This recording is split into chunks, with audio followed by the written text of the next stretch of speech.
खबर शामिल करेंगे बिक्खी से, जहां बिक्खी खाद डीलरों ने किसानों को ब्लैकमेल करने का नया तरीका निकाल लिया। डीएपी खरीदोगे तो यूरिया मिलेगी।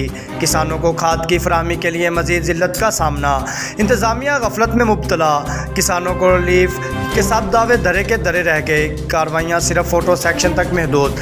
तफसीलात के मुताबिक बिक्खी और गिरदोनवा खारेवाला फरोज वटवा में खाद का बहरान खत्म ना हो सका। किसान खाद के हसूल के लिए अब भी दरबदर धक्के खाने पर मजबूर। ब्लैकमेल माफिया की मौजें। डीएपी के साथ यूरिया देंगे वरना नहीं मिलेगी। फसलें मुतासर होने लगी। किसानों का खाद ना मिलने पर एहतजाज भी काम ना आया।